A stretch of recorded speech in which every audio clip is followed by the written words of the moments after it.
30살서부터 60살까지 30년 동안 여러분들이 시집 와서 밥하고 빨래하고 청소하고 애 낳고 애 키우는 가사 노동비를 계산하면 한 달에 얼마치 일을 하시느냐 하면은 350만 원어치 일을 하는 거래요.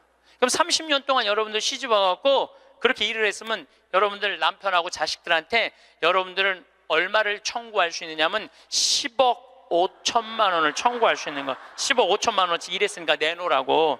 그러니까 여러분들은 지금 결혼 생활 30년 하신 분들은 적어도 10억 원어치 일을 하신 분들이야. 그런데 문제는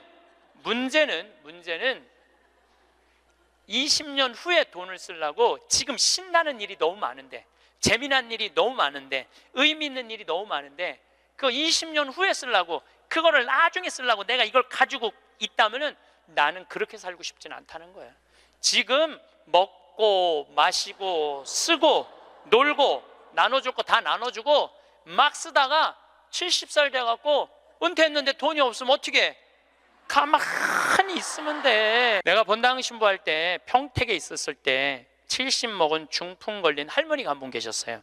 근데 이 할머니가 내가 한 달에 한 번 갈 때마다 이런 말을 해요. 신부님, 한 달에 한 번 나 찾아오는 건 신부님밖에 없다고. 아들이 하나 있는데 10년째 한 번도 안 찾아왔다는 거예요. 10년째. 네 할머니가 돌아가셨어요. 초상집에 갔는데 그 영정사진 앞에서 통곡을 하고 우는 자식이 하나 있더라고요. 10년째 한 번도 안 온 자식. 뭐라고 우느냐면은, 어머니 왜 기다려주지 않고 벌써 돌아가셨느냐고. 조금만 더 기다렸으면 내가 돈 벌어서 어머니 효도할 텐데 왜 내 마음을 몰라주고 왜 기다려주지 않고 벌써 돌아가셨느냐고. 나는 어떻게 하라고 이렇게 돌아가시느냐고 울며 불며 통곡을 하더라고요. 저는 그렇게 우는 자식을 이렇게 바라보면서 속으로 이런 생각이 들었어요. 너는 10년 후에 엄마가 80에 죽어도 똑같이 말할 자식이야. 10년 후에 똑같이 말할 자식이에요. 100살까지 건강하시면 안 죽어도 돼요. 그런데 돈 쓰는 거 아까워갖고, 돈 쓰는 거 무서워갖고 쓰지도 못하고 뒷방에 쭈그리고 앉아서, 그러면 어떻게 되는 줄 아세요? 다리에 힘 풀리면 누워서 똥오줌 싸요. 너도 피해주고 나도 피해주는 거야. 그런 사람들이 힘든 거예요. 그냥 건강하게 움직이는 사람은 사는 날까지 건강하게 살 수 있어요. 행복하게 살 수 있어요.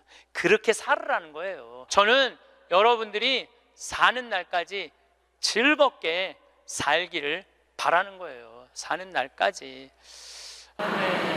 참 예수님, 네, 반갑습니다. 오늘 강의 주제는 자신 껴안기입니다. 여러분들, 이 세상에서 나 자신을 가장 잘 알고 이해할 수 있는 사람은 누굴까요? 그렇죠, 나예요. 나 자신을 남편이 이해할 것 같아요? 자식이 이해할 것 같아요? 네, 자신밖에 없어요. 또 내가 살아오면서 힘들게 고생한 거 아주 세세하게 알 수 있는 사람은 누구밖에 없을까요? 나밖에 없어요. 그런데 내가 고생하고 내가 마음고생하고 힘든 거 산 거 모르는 남편이 나한테 잘해주겠어요? 자식이 나한테 잘해주겠어요? 잘해줄 사람은 아무도 없어요. 이 세상에서 나한테 가장 잘해줄 수 있는 사람은 나밖에 없어요. 나밖에. 그런데 남편이 잘해주지 않는다고, 자식이 잘해주지 않는다고 계속 원망만 하는 이런 사람들은 어리석은 사람들이에요. 그러니까 오늘 이후부터 여러분들 남편이 잘해줄 때까지 기다리지 말고, 자식이 잘해줄 때까지 기다리지 말고, 누가 자신한테 잘해주면 돼? 내가 나한테 잘해주면 돼요. 간혹 이런 사람들이 있어요. 나는 남편 판검사 만든다고, 남편 의사 만든다고, 남편 출세시킨다고, 자식 공부시킨다고 내 인생을 다 걸었는데 남편이 그런 공로 모르고 자기가 출세하고 돈 벌고, 그러니까 이게 정신 못 차리고 바람 피고, 자식은 또 이 여우 같은 며느리 하나 얻더니 엄마 고생한 것도 모르고 며느리년한테 미쳐갖고 그냥 엄마 쳐다도 안 보면 이런 분들이 이런 얘기를 해요. 나 인생 헛살았다. 내 모든 걸 걸었는데 남편도 나를 몰라주고 자식도 나를 몰라주고 나 인생 헛살았다. 이렇게 말하는 분들이 있는데 오늘 이후부터 모두 걸지 마세요.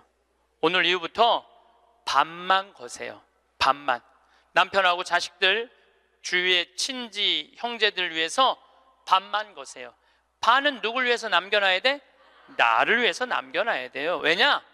내가 껍데기로 사는 한 아무리 남편이 출세하고 아내가 뭐 행복하고 자식이 잘 돼도 다 소용없어요. 제가 지난 3월 달에 대구에 강의를 갔어요. 근데 거기 본당 신부님이 프란치스칸이었어요. 프란치스칸. 오늘처럼 날씨가 엄청 추웠어요. 근데 신부님이 맨발로 다니더라고. 양말을 안 신고 맨발로. 처음에는 프란치스칸 신부님들이 맨발로 다니는 신부님 몇 분 봤어요. 정말 이상하더라고요. 그 추운데 맨발로 슬리퍼만 신고 다니는 걸 보니까 이상한데 전 세계 프란치스칸 신부님들은 다 맨발로 다녀요. 프란치스코 성인, 가난한 성인, 맨발로 다니신 성인, 그걸 본받는다고 맨발로 다니더라고요. 그냥 수단을 입고 맨발로 다니는데 그 추운데 마음이 좀 짠하더라고요. 그런데 이 신부님은 또 성서학 박사야. 또 거기다 맨발로 다니고 있는데 성서학 박사야. 우리 신학 박사들 중에 여러 박사가 있어요. 윤리신학 박사, 교회법 박사, 뭐 무슨 여러 성서 박사들이 있는데 그 중에 박사학위 따기 제일 힘든 게 뭐냐면 성서학 박사예요. 최소한 10년은 걸려요. 성서 박사를 따려면은 히브리어, 히라버, 라틴어, 이탈리아에서 공부하면 이탈리아어, 독일에서 공부하면 독일어, 프랑스에서 공부하면 불어, 영어는 기본적으로 해야 되겠죠. 5개 국어를 해야지 박사학위를 딸 수 있는 거예요. 그래서 여러분들 사실 알고 보면은 다른 박사학위들은 많아도 성서 박사학위를 가지고 있는 신부님들이 그렇게 많지 않아요. 굉장히 어려운 거예요. 이 신부님이 10년 동안 공부를 하고 박사학위를 땄대요. 로마에서. 너무너무 신이 나더래. 이건 정말로 너무 자랑스러운 일 아니에요. 그 어려운 박사학위를 땄으니까. 그래갖고 그냥 내가 같이 공부하던 친구, 신부들, 수도자들이 축하해 줄 줄 알고 기숙사에 막 뛰어 올라갔는데, 나 박사학위 땄다고 뛰어 올라갔는데 아무도 모르더래요. 자기가 박사학위 딴 거를. 왜냐? 자기 공부하기 바쁜데 옆에 있는 사람 박사학위 따는 거 그거 신경 쓸 시간이 없는 거예요. 축하는 하고 싶은데 아무도 자기 박사학위 딴 걸 모르는 거야. 뭔가 좀 기분이 좀 그렇더래요.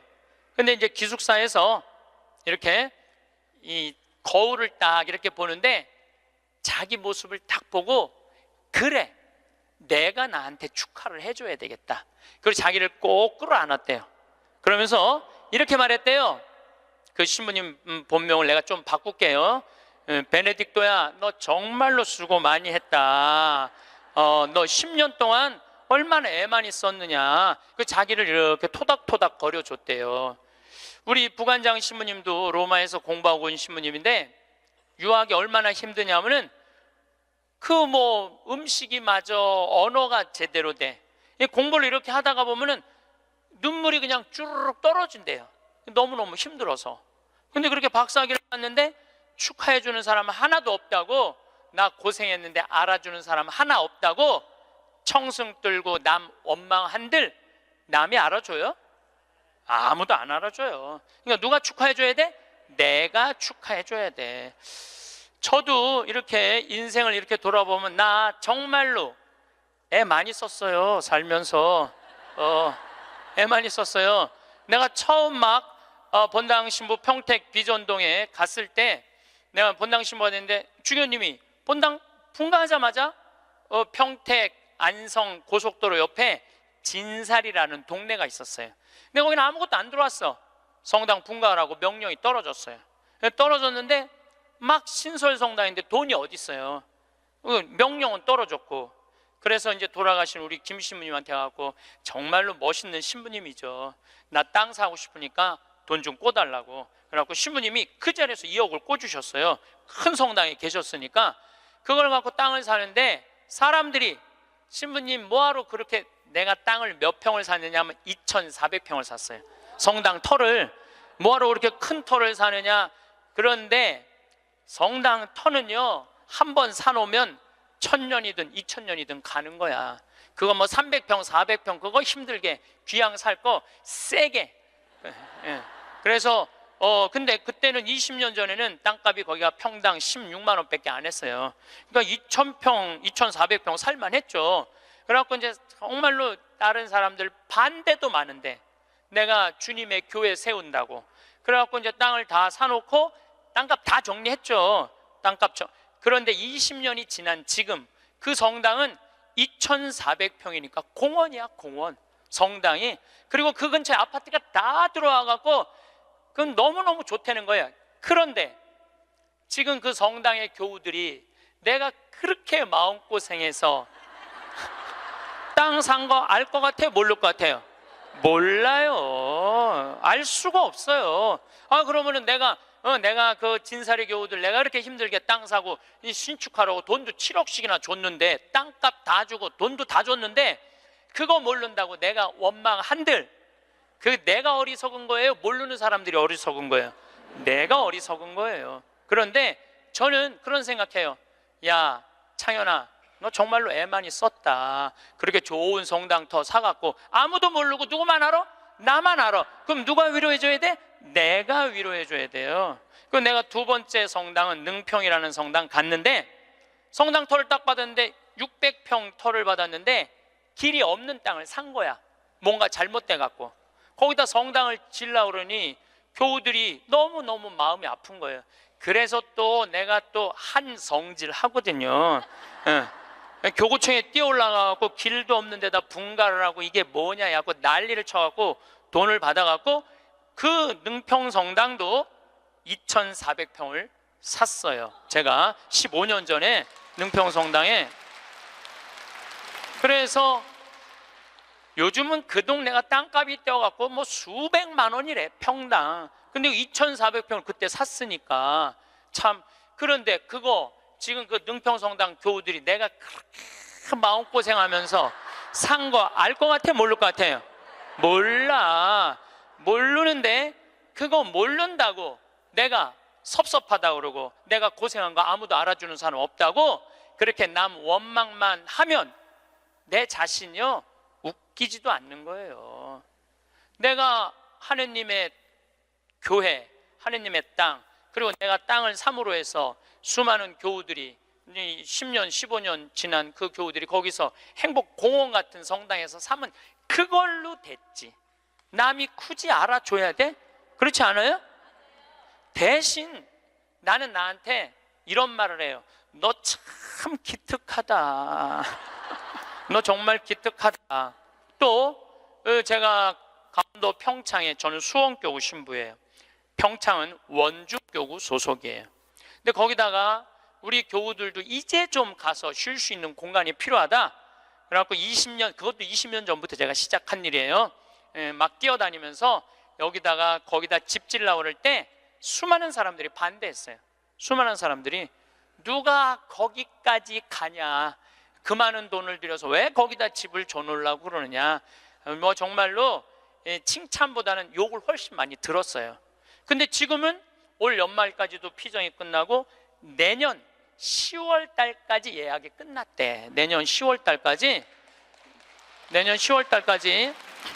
그러니까 이 얘기 무슨 얘기냐 하면 교우들이 이제는 쉬고 싶은 거야.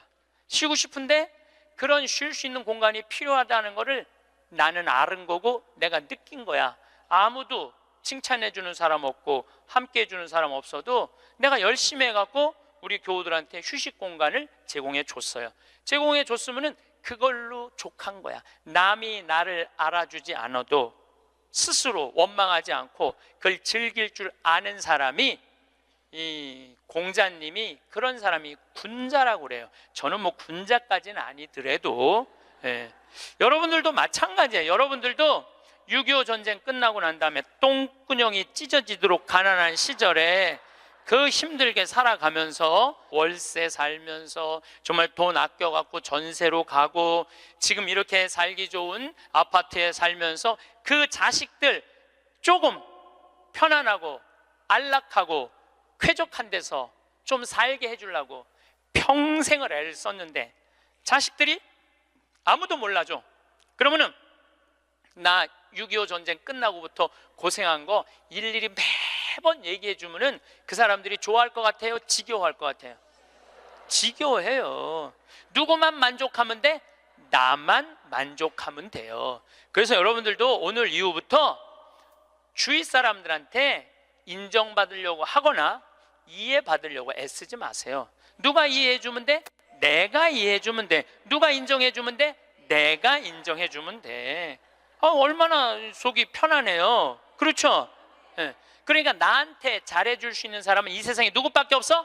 나밖에 없는 거야. 나밖에. 그런데 30살서부터 60살까지 30년 동안 여러분들이 시집 와서 밥하고 빨래하고 청소하고 애 낳고 애 키우는 가사 노동비를 계산하면 한 달에 얼마치 일을 하시느냐 하면은 350만 원어치 일을 하는 거래요. 그럼 30년 동안 여러분들 시집 와갖고 그렇게 일을 했으면 여러분들 남편하고 자식들한테 여러분들은 얼마를 청구할 수 있느냐면 10억 5천만 원을 청구할 수 있는 거. 10억 5천만 원어치 일했으니까 내놓으라고. 그러니까 여러분들은 지금 결혼 생활 30년 하신 분들은 적어도 10억 원어치 일을 하신 분들이야. 수원에서 아주 재미난 일이 있었어요. 무슨 일이 있었느냐 하면 한 성당에서 한 상임위원이 교우들을 꼬신 거야. 어떻게 꼬셨느냐면 나한테 돈을 맡기면은 15% 이자를 주겠다고. 그래서 한 성당에서 교우들이 1억도 갖다 맡기고 5천만 원도 갖다 맡기고 그런 거예요. 근데 여러분들 요즘 법정이자가 1.25%예요. 법정이자가 1.25%인데 15%를 준다는 거는 이건 사기야. 100% 사기라고 보시면 돼요. 5% 이자 준다고 그래도 사기야. 10% 이자 준다고 그래도 사기야. 15% 준다는 건 이건 생각할 것도 없이 사기예요. 그런데 1억을 은행에다 맡기면 한 달에 얼마를 받느냐면 10만 4천 원을 받아요. 여러분들이 지금 1억을 은행에다 맡기잖아요. 그럼 한 달에 10만 4천 원을 받을 수 있어요. 근데 이 사람 전례 분과장이래. 성당에 전례 분과장한테 맡기면은 한 달에 얼마를 받을 수 있느냐면은 125만 원을 받을 수 있는 거야. 그러니까 눈이 뒤집혀져요, 안 뒤집혀져요? 판단력이 사라져요, 안 사라져요? 1억 가지고 한 달에 10만 원 받는 게 나아, 한 달에 120만 원 받는 게 나아. 그래서 이 전례 분과장한테 홀딱 다 맡긴 거야. 근데 요즘 경제 성장이 1% 2% 그러는데 무슨 재주로 15% 이자를 줘요? 이 사람 결국은 지금 감옥에 갔어요. 300억은 다 날라갔고. 그러면 이 사람들은 5천만 원 1억 맡긴 사람들 돈 이거 다 날라간 거예요. 써보지도 못하고 날라간 거야. 뭐 이자 한두 번 받아 먹었겠지. 한두 번 해먹으려면은 좀 꼬셔야 될 거 아니야. 그러니까 야 진짜 15% 나오더라. 한 3달 4달 되면서 딱 끝나고 나니까 딱 먹고 끝난 거예요. 그래갖고 이 성당이 풍비박살이 났대. 풍비박살. 냉담자 속출하고. 예. 본당 신부님 정말로 이게 권위 땅에 떨어지고 전례 분과장인데 참 기가 막힌 거죠. 그러면은 15% 이자 받아 먹겠다고 돈 맡긴 사람이 나빠요? 15% 이자 주겠다고 꼬신 사람이 나빠요? 둘 다 나빠. 둘 다. 내가 보기에는 여러분들 돈 5천만 원이면은요 이스라엘 성지순례를 10번을 갔다 올 수 있는 돈이에요. 10번. 여러분들이 이스라엘 성지순례를 10번을 갔다 오잖아요. 그럼 여러분들은 예수님하고 트고 지낼 수 있어. 트고 지낼 수 있어. 내가 이스라엘 성지순례를 지금 5번 갔다 왔거든요. 그것도 3번은 도보 성지순례로 갔다 왔어요. 이스라엘에서 차 안 타고 다니고 다 걸어 다녔어요. 나자렛에서부터 가나까지 걷는 거예요. 한 20km 돼. 그러니까 성모님, 예수님하고 성모님 가나 혼인잔치 갈 때 성모님 나귀에 태우고 예수님 걸어서 어머니 모시고 그 아마 가까운 친척 됐겠죠. 가갖고 하고 그 다 걸은 거야. 또 가나에서부터 갈릴리아까지 한 40km 돼. 그것도 다 걸었어. 이게 걸어보니까요, 성서 말씀이 거의 튀어나와 나한테. 너무너무 좋더라고요. 5번 걸어보니까 예수님하고 나는 지금 어떤 상태냐면 거의 틀라고 그래 지금. 거의 틀라고 그래. 예수님하고 거의 틀라고 그래. 근데 성서 강의를 하면서 병 고치는 얘기를 하는데 나는 치유의 은사가 없다. 고민을 했어요. 기도를 했어요. 하느님, 뭔가 좀 치유를 하고 싶은데 이게 손에서 뭐가 나와야지 이게 치유를 해줄 거 아니냐. 그랬더니 하느님이 하시는 말씀이 꼭 네 손으로 해야 되느냐, 네 손으로. 의사 손 빌리면 안 되느냐.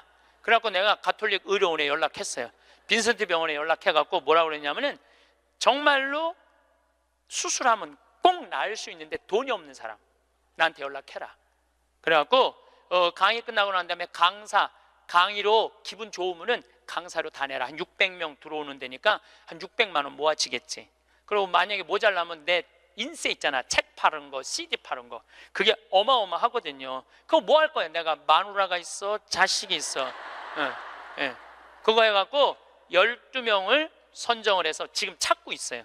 그런데 내가 어린애 아이를 찾아달라고 그러니까 그 병원에서 그러는 거야. 신부님, 이제 우리나라가 시스템이 잘 돼 있어갖고 돈 없는데 심장병 어린애들은 다 고쳐준대요. 재단이 많아서. 그러니까 애들은 신부님이 안 고쳐줘도 된대.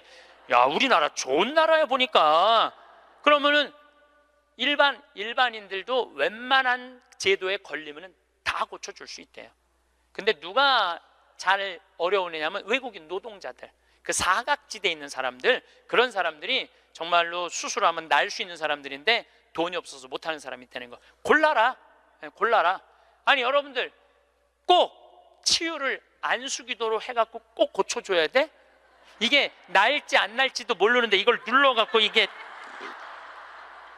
차라리 의사 손 빌려갖고 확실하게 고쳐주는 게 낫지 않아요? 그렇죠? 그래서 내년에는 제가 3월 8일부터 강의하면서 한 사람씩 고쳐주고 싶어요. 의사 손을 빌려서. 여러분들 인생에 있어서 가장 중요한 거는 먹고 마시고 노는 일이에요. 만약에 여러분들이 먹지도 않고 마시지도 않고 놀지도 않으신다면 여러분들은 헛사는 거예요. 먹고 마시고 놀아야지 인생을 제대로 사는 거예요. 이거는 예수님도 그러셨고 소크라테스도 그랬고 공자님도 그랬고 부처님도 그랬어요. 다. 근데 이분들은 1억 모은다고 먹지도 마시지도 놀지도 않은 거야. 근데 앞으로도 못 쓰는 거예요. 그럼 이분들은 가슴에 피멍이 드는 거예요. 그리고 이분들 뭐라고 그럴 것 같아? 내가 성당 나갔더니 사기꾼밖에 없더라.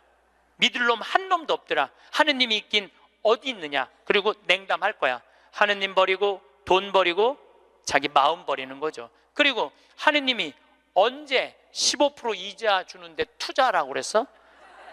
왜 하느님 탓을 해? 자기가 잘못하고. 이게 이 사람이 왜 이런 일을 벌였을까요? 욕심 때문에 그래요. 욕심. 여러분들이 인생에 있어서 넘어질 때 언제 넘어지는 줄 알아요? 욕심 때문에 넘어지는 거예요. 욕심이 우리 인생을 망가뜨리는 거예요. 욕심이. 저는 그 신학교 있을 때 너무너무 배가 고프더라고. 1학년 때 우리는 간식이 없었어요. 아침, 점심, 저녁만 먹으면 땡이야. 근데 뭐 우리 선배 신부님들 지금 70, 80 되신 신부님들은 그 정말로 똥구멍이 찢어지게 가난할 때 신학교 생활했을 때 먹을 게 너무 없어갖고 도토리 막 먹고 그랬대요. 도토리를 먹으면 이게 얼마나 이게 똥이 나오는 게 아니라 돌이 나오는데 돌. 그래서 막 파냈다는 거. 똥이 안 나와갖고 파냈다는 거예요. 뭐 우리는 그 정도는 아니더라도 그래도 뭐 저녁 10시쯤 되면 배고파요. 그러니까 외출할 때 뭐를 사갖고 오느냐면은 식빵을 사갖고 와요. 배고플 때 먹으려고 식빵을. 그럼 이제 또 바깥에다 놓으면 얘네들이 왔다 갔다 다 먹어버리잖아. 친구 신학생들이. 그래서 아주 옷장 깊숙이 감춰놔요. 혼자 먹으려고 옷장 깊숙이 감춰놔. 그런데 신학교 생활이 얼마나 바빠요. 이리 뛰고 저리 뛰다 보면은 주일날 사놓는데 수요일날 배고플 때 생각이 나는 거야. 식빵 사다 놓은 게 생각이 나는 거야. 아, 식빵 사다 놨지? 그래갖고 이제 옷장을 딱 열어보면 식빵이 곰팡이가 들어있는 거예요. 너도 못 먹고 나도 못 먹는 거예요. 그래서 제가 생각을 했어요. 아니, 예수님은 당신의 살도 나눠주는 판국인데 내가 그놈의 식빵 혼자 먹겠다고 혼자 옷장에다 깊숙이 감춰놨다가 곰팡이 들어서 썩어 버리는 그게 너무너무 내가 한심하더라고요. 그래서 이제 외출해갖고 식빵을 사갖고 오면 친한 친구들을 불러요. 신학생들을. 그래갖고 친구들하고 나눠주는 거 식빵. 너 3장, 너 3장, 나 3장, 나 4장 이렇게 해갖고 이렇게 서로 나눠 먹어. 나눠 먹고 나면은 그 친구들이 외출하고 돌아오잖아요. 외출하고 돌아오면은 자기네들이 먹을 거 사면 딱 불러요. 나한테 식빵 얻어먹은 애들은. 그래갖고 또 나눠 먹어.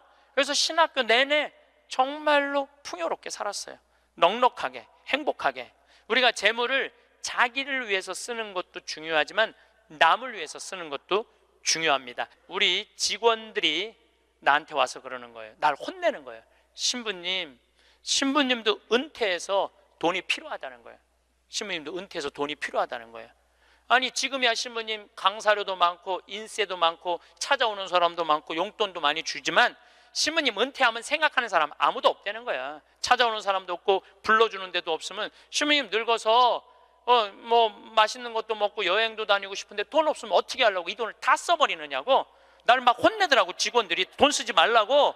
나중에 평창 은퇴하고 나면 거기서 돈 많이 행복하게 살려면은 저는요, 만약에 내가 은퇴했는데 주머니에 돈이 한 푼도 없잖아요.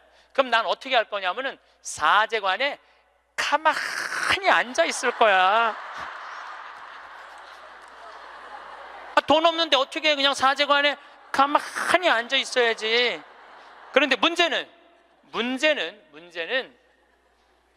20년 후에 돈을 쓰려고 지금 신나는 일이 너무 많은데, 재미난 일이 너무 많은데, 의미 있는 일이 너무 많은데 그 20년 후에 쓰려고, 그거를 나중에 쓰려고 내가 이걸 가지고 있다면은 나는 그렇게 살고 싶지는 않다는 거예요. 지금 먹고 마시고 쓰고 놀고 나눠줄 거 다 나눠주고 막 쓰다가 70살 돼갖고 은퇴했는데 돈이 없으면 어떻게 해? 가만히 있으면 돼. 그걸 뭐 걱정을 하고 막 혼을 내고 그러더라고 나한테. 그리고 중요한 건 내가 은퇴할 때까지 살지 안 살지 어떻게 알아? 그렇지 않아요? 많은 경우 여러분들도 그런 분들이 있어요. 나중에 쓰려고 지금 한 푼도 안 쓰는 분들 많아.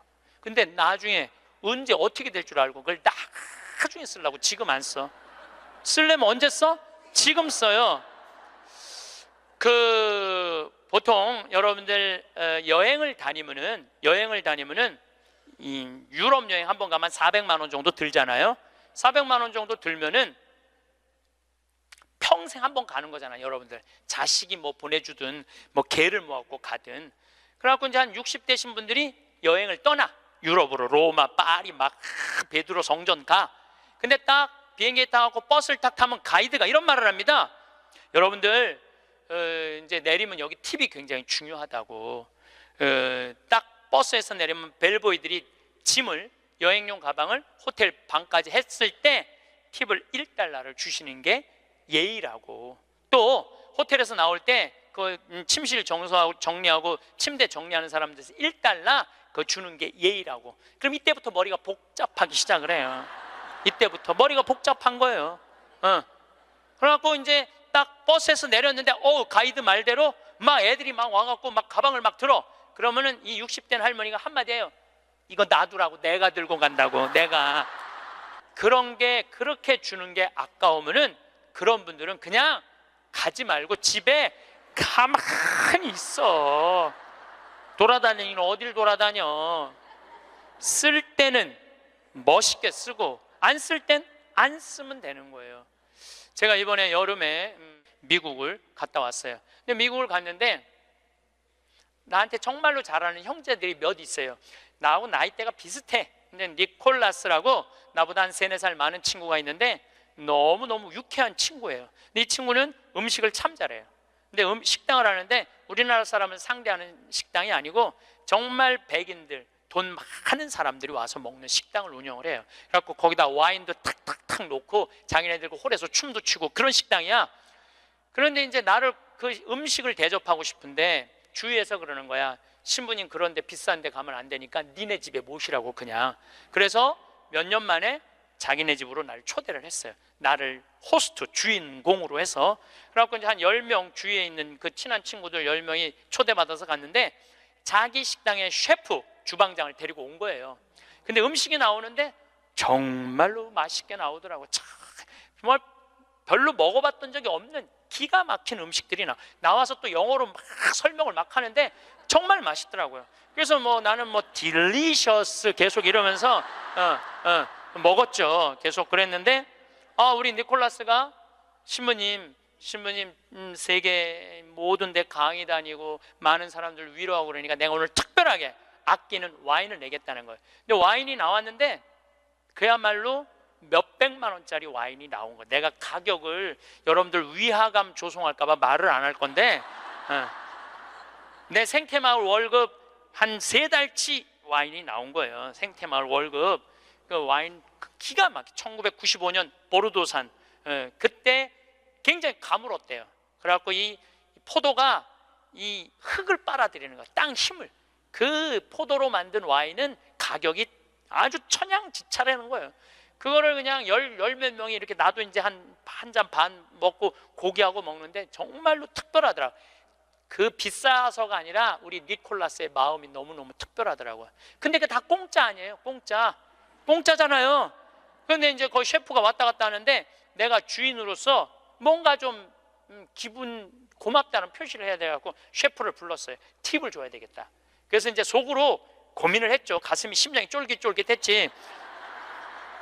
50달러를 줄까 100달러를 줄까. 그런데 결국은 이제 50달러를 줬어요. 50달러를 딱 줬는데 너무너무 그 백인 셰프가 고맙다고 그러더라고요. 그래서 난 지금 후회돼. 왜 100달러를 못 주고 그걸 50달러밖에 못 줬나. 웬만한 식당에 가서 몇백만 원짜리 와인을 먹는데도 기분 좋게 100달러를 주면 그 니콜라스 사장도 기분 좋고 셰프도 기분 좋고 거기 있는 사람들도요. 내가 딱 멋있게 딱 팁을 주고 하면은요 뒤에서 그래. 야, 우리 신부님 정말 멋있다. 근데 내가 하나도 안 내놓고 그냥 가면 저 신부님 좀스러우네. 다 그래요. 알고 보면. 그래서 우리가 인생을 살면서 내가 가치로우려면 내가 벌은 재물을 나눌 줄도 알고 자기를 위해서 멋있게 쓸 줄도 알아야 돼. 근데 만약에 여러분들 돈이 없으면 여러분들 어떻게 하면 되냐면 집에 가만히 있으면 돼. 그것도 결코 슬픈 거는 아니에요. 3년에 걸쳐서 강의 주제가 참 재밌어요. 2년 전에는 죽음 껴안기, 작년에는 삶 껴안기, 올해는 자신 껴안기예요. 이게 무슨 얘기냐 하면 잘 죽으려면 잘 살아야 돼요. 잘 살려면은 자신한테 잘해줘야 돼요. 아주 단순해요. 그러면은 자신한테 잘해주려면은 첫 번째 전제 조건이 있어요. 내가 누군지를 알아야 돼. 내가 누군지. 여러분들 요즘 텔레비전 보면은 인문학 특강 그러죠? 뭐 한 2010년부터 인문학 특강 열풍이 불었어요. 근데 그 인문학 특강의 주제는 이 3가지예요. 자신 껴안기, Who am I? 내가 누구냐? 내가 누구냐를 질문할 줄 알아야 돼요. 여러분들 60평생 살면서 내가 누군지 모르고 살아간다면 그건 참 답답한 인생이에요. 소크라테스는 뭐라고 그랬어요? 너 자신을 알라라고 그랬죠? 부처님은 뭐라고 그랬냐면 자신이 누군지를 아는 사람은 부처고 자신이 누군지 모르는 사람은 중생이라고 그랬어요. 중생. 그러니까 60평생 살면서 내가 누군지 모르고 사는 사람은 그냥 중생으로 사는 거예요. 껍데기로 사는 거예요. 나는 누구냐? 나는 천주교 사제다. 하늘나라의 기쁨을 전하는 사람이다. 예수님의 사랑을, 예수님의 그 깊은 사랑을 느끼도록 해주는 사람이다. 항상 저는 물어봐요. 내가 누구냐? 나는 누구냐? 나는 사제야, 사제. 사제니까 누구 일을 해야 돼? 하느님의 일을 해야 돼. 하느님의 일을 하는 중에 신학교를 짓는 것처럼 가슴 설레는 일이 어디 있어요? 너무너무 신나는 거예요. 그러니까 여러분들도 내가 누구냐라는 질문을 해야 돼. 그리고 내가 누구냐라는 질문이 끝났으면 어떻게 살 것이냐, 이 답도 나와야 돼. 그리고 중요한 거는 어떻게 죽을 것이냐, 이게 중요해요. 여러분들, 내가 어떻게 죽을 것, 죽는 것도 시나리오가 필요하다니까요. 죽는 것도 내가 어떻게 어떤 과정으로 죽을 것이다, 시나리오가 필요해요. 그런데 한국 사람들은 참 죽는 거를 싫어해요. 어떻게 해서든지 안 죽으려고 그래. 어떻게 해서든지 안 죽으려고 그래. 만약에 우리 동네에 공동묘지가 들어온다면 난리도 아니야. 왜? 우리는 죽음에 대해서 부정적이거든요. 죽음은 어둠이라고 생각하고 절망이라고 생각하고 영원한 어둠이라고 생각을 해. 그러니까 만약에 우리 동네에 공동묘지가 들어온다 그러면은 난리도 아니야. 이건 뭐 막 이 결사반대, 막 그냥 어떻게 결사반대 깨물 갖고 막 결사반. 6.25는 난리도 아니야. 그러니까 우리는 삶과 죽음이 분리되어 있는 거예요. 근데 한국 사람들은 또 단일 민족이라 이상하게 죽는 날은 다른데 보고 싶은 날은, 죽은 사람 보고 싶은 날은 온 국민이 똑같은 날 보고 싶어. 4월 5일 한식날 그냥 죽은 사람 보러 다닌다고 난리도. 그 6.25는 난리도 아니야. 그것도 보면은 너 그냥 왜 죽는 날은 다른데 보고 싶은 날은 같은지 몰라. 근데 우리는요, 하여튼 죽음에 대해서 부정적이에요. 그런데 여러분들, 죽는 거 무서워할 필요 하나 없어요. 죽기 전까지는 절대 안 죽을 것이고, 죽을 때 되면 그냥 행복하게 가면 되죠. 그러니까 죽음에 대해서 두려워하지 마세요. 그래도 죽는 게 싫어. 왜 죽는 게 싫으냐 하면 사랑하는 사람과의 이별 때문에 그래요. 죽으면은 더 이상 사랑하는 남편 못 보고, 사랑하는 아내 못 보고, 사랑하는 부모님 못 보고, 자식 못 보니까. 그것도 뒤집어 보면은 또한 답답해요. 왜냐하면 살아있을 때는 소, 닭 쳐다보다가 꼭 죽고 나면 영정사진 앞에서 통곡을 하고 우는 거예요. 왜 벌써 죽느냐고, 조금만 더 살았으면 내가 잘해줬을 텐데 라고 우는 사람들이 참 많아요. 내가 본당 신부할 때 평택에 있었을 때 70 먹은 중풍 걸린 할머니가 한 분 계셨어요. 근데 이 할머니가 내가 한 달에 한 번 갈 때마다 이런 말을 해요. 신부님, 한 달에 한 번 나 찾아오는 건 신부님밖에 없다고. 아들이 하나 있는데 10년째 한 번도 안 찾아왔다는 거예요. 10년째. 네 할머니가 돌아가셨어요. 초상집에 갔는데 그 영정사진 앞에서 통곡을 하고 우는 자식이 하나 있더라고요. 10년째 한 번도 안 온 자식. 뭐라고 우느냐면은, 어머니 왜 기다려주지 않고 벌써 돌아가셨느냐고.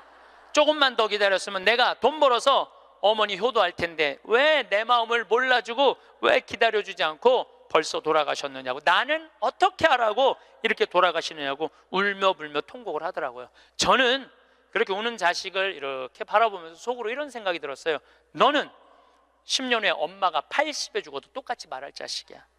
10년 후에 똑같이 말할 자식이에요. 10년 후에 엄마가 80에 돌아가도 어머니 왜 기다려주지 않고 벌써 돌아가셨느냐고, 조금만 더 살았으면 내가 돈 벌어서 효도할 텐데 라고 말할 자식이에요. 혹시 여러분들 자식들 가운데 지금 손자 손녀 키운다고 먹고 살기 힘든다고 여러분들 찾아오지 않아?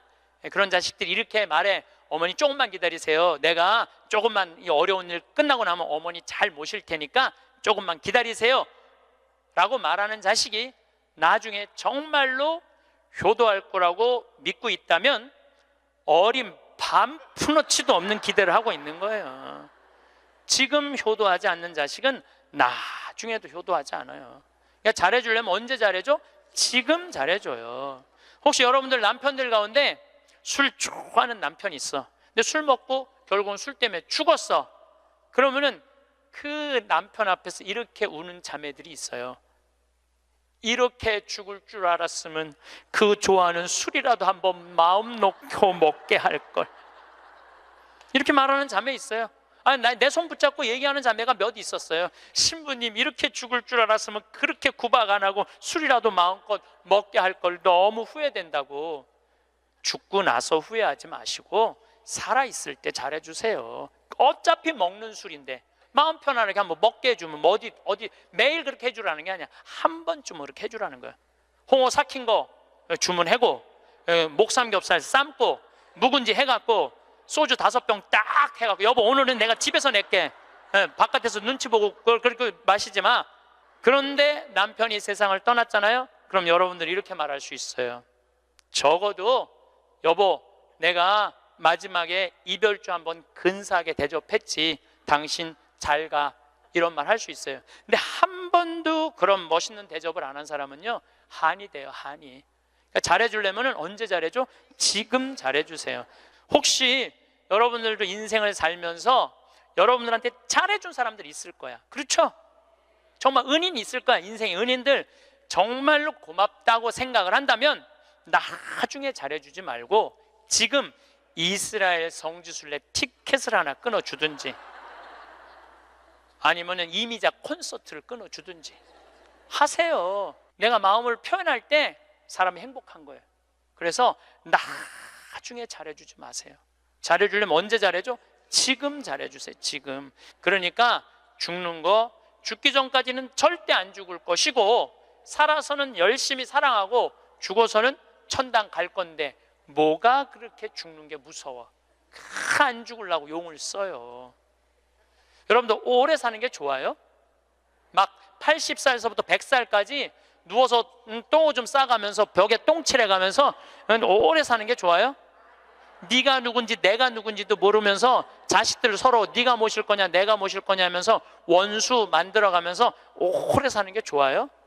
나는 오래 사는 건 좋은 게 아니에요. 오래 사는 거는 그냥 사는 날까지 즐겁게 사는 게 중요한 거야. 그냥 사는 날 매일매일 즐겁게 사는 게 제일 중요해. 먹고 마시고 노는 일이 참 중요한 거예요. 그래서 여행도 다니고 피정도 이렇게 다니고 친구들하고 단풍 구경도 가고 돌아다닐 수 있을 때까지 돌아다니다가 86살에 그냥 주무시다가 죽어. 그냥 100살까지 건강하시면 안 죽어도 돼요. 그런데 돈 쓰는 거 아까워갖고, 돈 쓰는 거 무서워갖고 쓰지도 못하고 뒷방에 쭈그리고 앉아서, 그러면 어떻게 되는 줄 아세요? 다리에 힘 풀리면 누워서 똥오줌 싸요. 너도 피해주고 나도 피해주는 거야. 그런 사람들이 힘든 거예요. 그냥 건강하게 움직이는 사람은 사는 날까지 건강하게 살 수 있어요. 행복하게 살 수 있어요. 그렇게 살으라는 거예요. 저는 여러분들이 사는 날까지 즐겁게 살기를 바라는 거예요. 사는 날까지.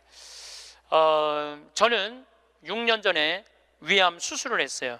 위를 3분의 2를 잘라냈어요. 근데 제가 6년 전 4월 6일 날 수술을 했는데 2월 달에 진단을 받았어요. 2월 달에 진단을 받았는데 내가 수녀님한테 그랬어요. 수술 날짜가 언제냐? 4월 6일이라고. 내가 4월 3일까지 사순 특강 잡아놓은 스케줄이 있으니까 4월 3일까지 강의를 하겠다. 그리고 4월 3일 날 병원에 들어가겠다. 수술하고 3일 지나고 나서 조치를 별로 취하는 게 없더라고. 요즘은 더 이상 조치 취할 거 있느냐? 없대. 난 퇴원해야 되겠다. 수술 강의가 많아서. 그래서 나갔어요. 근데 수녀님이 또 전화 왔어. 신부님, 죽는 거 무섭지 않냐는 거예요. 죽는 거. 난들 왜 죽는 게 안 무서웠겠어? 이렇게 멀쩡하게 강의하고 저녁에 사제관에 가갖고는 누워서 죽으면 어떻게 하나 고민했죠. 근데 내가 46 인생을 돌아보니까 50개 나라를 다녔어요. 하고 싶은 대로 다 하고 사는 거예요. 그리고 2개 본당 신부, 평택 비전동, 경기도 광주 능평 본당 신부 하면서 교우들 원 없이 사랑했고 사랑받았고, 또 평창에 들어와서 생태마을 꾸며서 수많은 정말 외롭고 힘든 사람들 와서 행복 느끼고 삶이 변하고, 뭐 우리나라 교우들만 와 전 세계에 있는 우리 교우들도 많이 오고, 우리 천주교 신자만 와 개신교, 불교, 비신자들도 많이 와서 행복을 느끼고, 이러면 됐지. 그냥 떠나도 되겠더라고요. 딱 마음에 하나 걸리는 게 있었어요.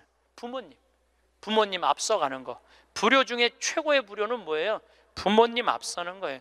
나는 우리 어머니 아버지가 너무 오래 살아. 죽고 싶어도 부모 때문에 못 죽어. 죽고 싶어도 부모 때문에 못 죽어요. 그래서 전 수술할 때까지 집에 안 알렸어요. 1달 반 동안 안 알려서 뭐 좋다고 알려. 수술할 때도 교구청의 관리국장, 우리 지금은 이제 천진암에 가셨지만 관리국장님한테 연락하고 사인하라고 그랬어요. 뭐 집 떠났는데 뭐 부모가 와서 사인을 해. 나이가 어려? 뭐가 어려? 그래갖고 교구청에서 사인하고 수술하고, 수술 끝나고 내 얘기 다른 사람한테 들을까봐 그때 말씀드렸어요. 부모님 외에는 언제든지 떠날 수 있어요. 여러분들도 떠날 준비를 하셔야 돼요. 그래서 여러분들, 제가 요즘 이 강의 때문에 자료를 좀 보니까 참 중요한 얘기예요. 여러분들 자식들하고 나 의식이 없으면은 어떻게 하라고 얘기해 줘야 돼요. 이따가 죽었어. 그러면은 어떤 자식은 수술을 해야 된다, 어떤 자식은 그냥 놔두자 이러면서 자기네들끼리 또 싸워. 그래서 아까 말씀드렸듯이 죽음에는 시나리오가 필요해요. 내가 어떤 과정으로 죽어갈 것이냐. 그래서 여러분들 죽음의 문제만 해결되면요, 사는 문제도 그렇게 어렵지 않습니다. 제가 마지막 아름다운 노년을 위해라는 글을 마침 기도로 바치겠습니다. 우리는 살아오다 어느 날 문득 노년을 보내고 있는 자신을 발견하게 된다. 머리카락은 희끗희끗 반백이 되어 있고 생각과 말과 몸은 마음같이 움직이지 않고, 자신보다 훨씬 커버린 자녀들은 사회인이 되었고 영원히 함께 있을 것 같았던 그들이었건만 이내 하나둘 우리들의 품을 떠나가며 어느새 결혼을 하여 아빠 엄마가 되어 있다.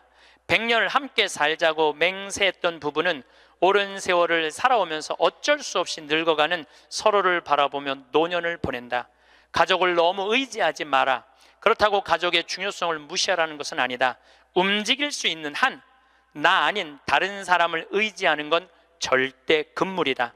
자신의 노년은 그 어느 누구도 대신해 주지 않는다. 당신이 진정으로 후회 없는 노년을 보내려거든 자신의 것을 스스로 개발하고 스스로 챙겨라. 그리고 반드시 한두 가지의 취미 생활을 가져라.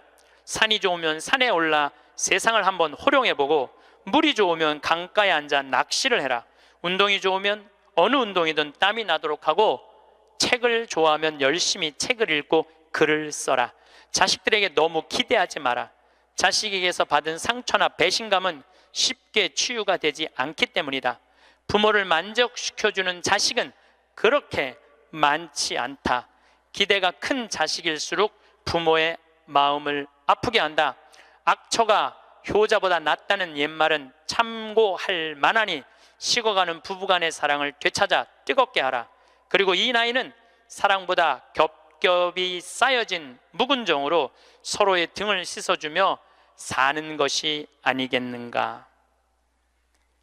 감사합니다.